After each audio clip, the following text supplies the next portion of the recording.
ஏதோ ரூ. 20,000 ரூ. 30,000 50,000 இதெல்லாம் பத்தாது. அதனால ஒரு ரூ. 5,00,000 தேவைப்படுதுன்னா இந்த விஷயம் நீங்கள் செஞ்சால் தான் உங்களுக்கு லோன் கிடைக்கும். வணக்கம், ஜிகே வித் ஜேகே சேனல் மூலம் வரவேற்கிறேன். லோன் தரக்கூடிய பேங்குகளை பற்றியும் ஆப்புகளை பற்றியும் ரிவ்யூஸ் நம்ம பார்த்துட்டு வரோம். அந்த வரிசையில் இன்றைக்கி பார்த்தீங்கன்னா கமெண்ட்ஸில் நிறைய பேர் சொன்ன விஷயங்கள் தான் இன்றைக்கி நம்ம ஷேர் பண்ண போகிறோம். அதாவது நிறைய பேருக்கு லோன் கிடைக்க மாட்டுது. பாஸ், என்னோட கிரெடிட் ஸ்கோர் நல்லாவே இருக்குது, எனக்கு லோன் தர மாட்டுறாங்க. இது வரைக்குமே நான் எந்த விதமான லோனும் வாங்கலை, ஆனாலும் எனக்கு லோன் கிடைக்க மாட்டுது. எனக்கு பேங்க் ஸ்டேட்மெண்ட்டே இல்லை, இதனால லோன் தர மாட்டுறாங்க.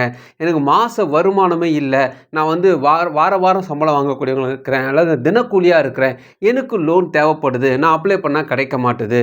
இது போல் நிறைய பேர் வந்து தங்களுடைய சந்தேகங்கள்லாம் சொல்லியிருந்தாங்க. சில பேருக்கு வந்து பார்த்தீங்கன்னா, எனக்கு ஆல்ரெடி லோன் இருக்குது, சரி எக்ஸ்ட்ரா பணம் தேவைப்படுதுன்னு நான் லோன் ஆப்பில் ட்ரை பண்ணும்போது கிடைக்க மாட்டுதுன்ட்டு ஒரு சிலர் சொல்லியிருக்காங்க. ஒரு சிலருக்கு கிரெடிட் கார்டை க்ளோஸ் பண்ணணும் பாஸ், ரொம்ப நாளாக வச்சுட்ருக்கேன், அதுக்கு ஏதாவது ஒரு ஆப்ஷன் இருக்குமா தேடுறேன், கிடைக்க மாட்டுதுன்னு ஒரு சிலரும் சொல்லியிருக்காங்க. எல்லாத்துக்கும் சொல்யூஷன் இருக்குங்க. ஸோ கண்டிப்பாக உங்களுக்கு லோன் கிடைக்கும். அதுக்கு எப்படி பண்ணலாம், என்ன செய்யலாம் தான் டீட்டெயிலாக இன்றைக்கி நம்ம பார்க்க போகிறோம்.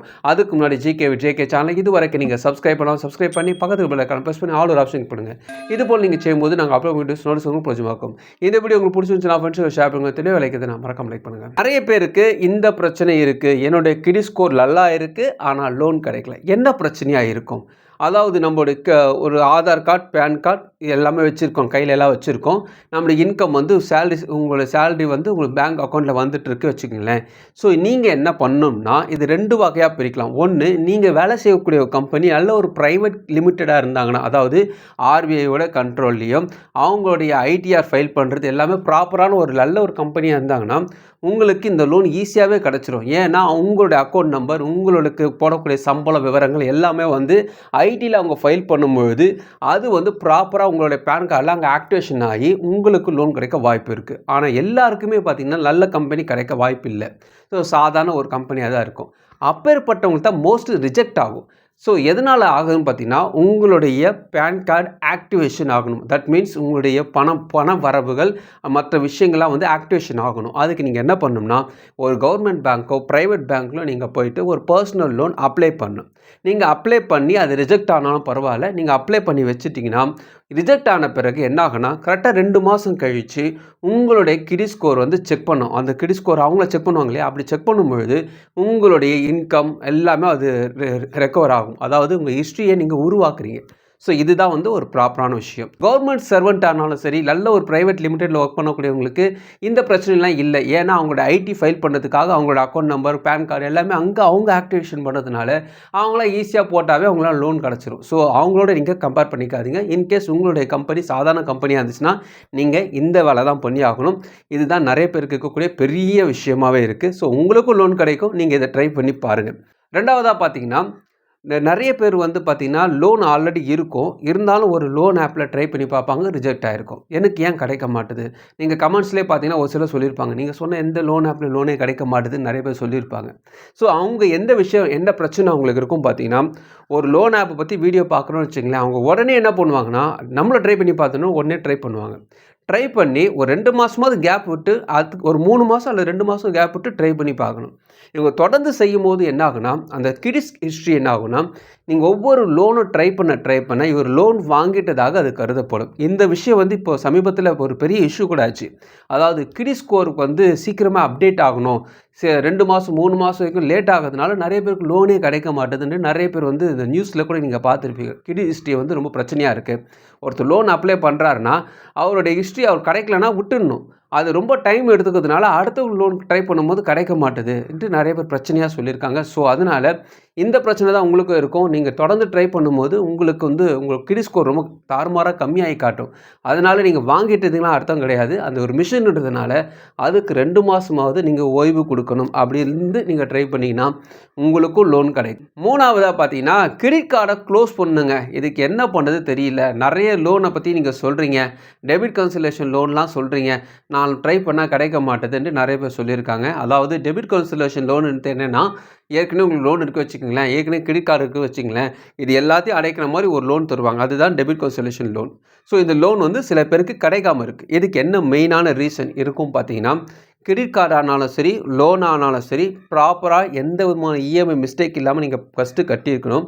2வது, உங்களுடைய இன்கம், அதாவது கிரெடிட் கார்டு ஒரு 2 லட்ச ரூபாய்க்கு கிரெடிட் கார்டு வச்சுருக்கீங்க, ஒரு 3 லட்ச ரூபாய்க்கு வந்து லோன் வச்சுருக்கீங்க வச்சுங்களேன். அந்த 5 லட்ச ரூபாய்க்கு நீங்கள் இஎம்ஐ போட்டிங்கன்னா, ஃபார் எக்ஸாம்பிள் ஒரு 17,000 18,000 கட்டுறீங்க 5 வருஷத்துக்கு. அப்படி ஒரு லோனை போட்டு வாங்கி கட்டிட்டு வரீங்கன்னு வச்சுங்களேன், உங்களுடைய இன்கம் ஒரு 30,000 தான் உங்கள் இன்கம். அப்படி இருக்கும்போது 17,000 போகுது, மீதி ஒரு அமௌண்ட் தான் இருக்கு இல்லையா? ஸோ இது போல் இருக்கணும். அதாவது ஒரு 10% உங்கள் வீட்டுக்கு உங்களுடைய வருமானத்தை கொண்டு போகணுங்க. ஸோ அந்த அளவில் இருந்தால் தான் இந்த டெபிட் கன்சல்டேஷன் லோன் கிடைக்கும். ஸோ வருமானம் நல்லா இருக்கணும். அப்படி இருந்தால் தான் கிடைக்கும். அப்படி இல்லாத பட்சத்தில் ஏற்கனவே லோன் இருந்தாலும் நீங்கள் ட்ரை பண்ணும்போது என்ன ஆகுன்னா, உங்களுக்கு ரிஜெக்ட் வரும். உங்களுடைய இன்கம் கம்மியாக இருக்கிறதுனால அவங்களோட சொல்லக்கூடிய ஸ்கோருக்கு நீங்கள் செட் ஆகாதனால ரிஜெக்ட் ஆகும். இதுக்கு என்ன பண்ணலாம்?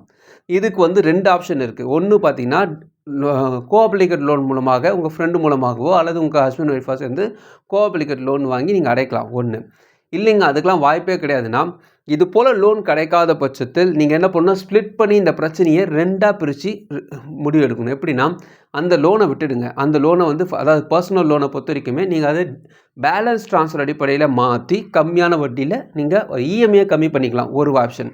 கிரெடிட் கார்டை பொறுத்த வரைக்குமே கிரெடிட் கார்டு பேஸ்டு லோன் ஒன்று தருவாங்க. ஸோ ஜம்போ லோனு இப்போ நிறைய லோன்லாம் தருவாங்க. அது மாதிரி லோனு நீங்கள் அப்ளை பண்ணி இந்த லோனுக்கு கிரெடிட் கார்டை க்ளோஸ் பண்ண வாய்ப்பு இருக்குது. ஸோ கிரெடிட் கார்டு நீங்கள் வச்சுருந்தீங்கன்னா அதுக்கான லோன் ஆப்ஷன்லாம் இருக்குது. நீங்கள் அதை ட்ரை பண்ணி பார்க்கலாம். அடுத்ததாக கேட்கக்கூடிய பெரிய கேள்வி என்னென்னு பார்த்தீங்கன்னா, பேங்க் ஸ்டேட்மெண்ட் என்கிட்ட இல்லை, என்கிட்ட சேலரி ஸ்லிப்பும் இல்லை, நான் வந்து மாத சம்பளம் வாங்கக்கூடியவங்க கிடையாது, நான் வார சம்பளம் வாங்கக்கூடியவங்க, நான் வந்து ஸ்விக்கி ஓட்டுறேன், சொமேட்டோ ஓட்டுறேன், அப்புறமா வந்து நான் வாரம் தான் சம்பளம் வாங்குகிறேன், நான் சாதாரண ஒரு ஜாப் தான் செஞ்சிட்ருக்கேன், எனக்கு பெருசாக வந்து இன்கம் இல்லை, எனக்கு நான் எந்த லோன் ஆப்பில் ட்ரை பண்ணாலும் லோன் கிடைக்க மாட்டுது, பர்சனல் லோன் ட்ரை பண்ணாலும் கிடைக்க மாட்டுது, என்ன பண்ணலான்ட்டு நிறைய பேர் கேட்டிருக்காங்க. இந்த கேள்விக்கான பதில் நான் நிறைய வீடியோவில் சொல்லியிருக்கேன். ஆனால் இப்போ வந்து கொஞ்சம் எக்ஸ்பிளைன் பண்ணி டீட்டெயிலாக சொல்கிறேன். இப்போ நீங்கள் ஒரு பேங்க் நடத்துகிறீங்க வச்சுக்கோங்களேன். ஒரு பேங்கர் எப்படி அந்த பேங்க்கை நடத்துகிறாங்கன்னா, அதாவது கம்மியான வட்டியில் ஆர்பிஐலேருந்து கம்மியான வட்டியில் பணத்தை வாங்கி நமக்கு ஒரு 2 பைசா அல்லது கொஞ்சம் அதிகப்படுத்தி நமக்கு லோனை கொடுக்குறாங்க. ஸோ கம்மியான வாங்கி கொஞ்சம் அதிகப்படுத்தி கொடுக்குறாங்க. இதுதான் வந்து பேங்கர் பண்ணக்கூடிய விஷயங்கள். இது போல் நீங்கள் லோன் இவங்க கொடுக்குறாங்க இல்லையா? அப்படி கொடுக்கும்போது தகுந்த ஆவணங்கள் இருந்தால் தான் இவங்களால லோன் கொடுக்க முடியும். அப்படி இருந்தால் தான் அவங்க உங்களுக்கு லோன் தருவாங்க. ஸோ ஆர்பிஐ கிட்ட உங்களோட டீட்டெயில்ஸ்லாம் போகும். அதனால தான் சில டாக்குமெண்ட்ஸ்லாம் அவங்க ஸ்ட்ராங்காக கேட்குறாங்க.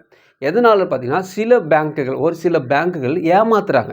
அதாவது நான் இத்தனை பேருக்கு லோன் கொடுத்ததாகவும் இத்தனை பேருக்கு நான் இது செஞ்சதாகவும் ஏமாத்து நடக்கிறதுனால இப்போ ஆர்பிஐ டைட் பண்ணி யார் பணம் கேட்குறாங்களோ அவங்களோட டீட்டெயில்ஸ் பக்காவாக இருந்தால் தான் நீ பணம் தரணும், இல்லாட்டி நான் உங்களுடைய பேங்க்கை கேன்சல் பண்ணிடுவேன்ட்டு நிறைய விதமான விஷயங்கள்லாம் போயிட்டுருக்கு. அதனால் பேங்க் ஸ்டேட்மெண்ட் முக்கியங்க.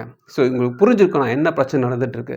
நமக்கு என்ன பண்ணணும்னா, நீங்கள் வாங்கக்கூடிய சம்பளத்தை உங்கள் பேங்க்கில் போட்டு டிரான்சாக்ஷன் காட்டுங்க. இன்கேஸ் உங்களால் காட்ட முடியலன்னா உங்களுடைய நண்பர்களோ அல்லது உங்களுக்கு உறவினர்களோ நல்ல டிரான்சாக்ஷன் வச்சுருக்காங்கன்னா அவங்கக்கிட்ட அந்த கார்டை கொடுத்து, என்னோடய சேவிங்ஸ் அக்கௌண்ட்டில் கொஞ்ச நாள் பணத்தை போட்டு எடுத்து நீயே யூஸ் பண்ணிக்க, ஒரு 6 மாதம் வச்சு யூஸ் பண்ணிட்டு அப்புறமா நில்லா கூட எனக்கு கொடுத்துரு, அது ஒன்றுமே இல்லை கூட யூஸ் பண்ணிட்டு நான் எப்படி குத்துனோ அதே அமௌண்ட்டில் வச்சு எனக்கு கொடுத்துரு, அவன் ஒரு 6 மாதம் டிரான்சாக்ஷன் வச்சுக்கிட்டு அவங்ககிட்ட அந்த அக்கௌண்ட்டை கொடுத்துருங்க. நல்ல மனுஷனாக பார்த்து கொடுங்க. எதுக்கு சொல்கிறேன்னா, டிரான்சாக்ஷன் உங்களால் செய்ய முடியலன்னா யாராவது டிரான்சாக்ஷன் பண்ணுறவங்களா இருந்தீங்கன்னா நம்பகமானதெல்லாம் இந்த வேலையை நீங்கள் பண்ணலாம்.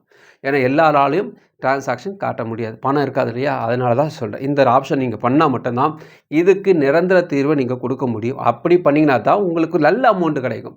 ஏதோ 20,000 30,000 50,000 இதெல்லாம் பத்தாது. அதனால் ஒரு 5 லட்ச ரூபா தேவைப்படுதுன்னா இந்த விஷயம் நீங்கள் செஞ்சால் தான் உங்களுக்கு லோன் கிடைக்கும். இன்றைக்கி நம்ம பார்த்த இந்த 4 விதமான கொஸ்டின்ஸ் மோஸ்ட் ஆஃப் ஆல் நிறைய பேருக்கு ரிலேட்டடான ஒரு பிரச்சனையாக இருக்கும். ஸோ அதனால் அதுக்கான சொல்யூஷன் உங்களுக்கு சொல்லியிருக்கேன். இதுக்கான நிறைய பேங்கர்ஸ்லாம் இருக்கிறாங்க. ஸோ 1 by 1 யோசிச்சு பாருங்கள். நான் சொன்னதை ட்ரை பண்ணி பாருங்கள். கண்டிப்பாக உங்களுக்கு லோன் கிடைக்கும். இது போல் நிறைய பேருக்கு கிடச்சிருக்கு. ஸோ நிறைய பேருக்கு நானும் வாங்கி கொடுத்துருக்கேன். நிறைய பேர் பார்த்துருக்கேன் லோன் வாங்கினது. அதனால தான் இதெல்லாம் உங்கள்கிட்ட எக்ஸ்பிளைன் பண்ணியிருக்கேன். ஸோ இந்த வீடியோ உங்களுக்கு பிரோஜனமாக நினைக்கிறேன். உங்கள் ஃப்ரெண்ட்ஸுக்கு ஷேர் பண்ணுங்க, உங்களுக்கு பிரோஜனமாக்கும். மற்ற வீடியோ மறுபடியும் பார்க்கலாம். வணக்கம்.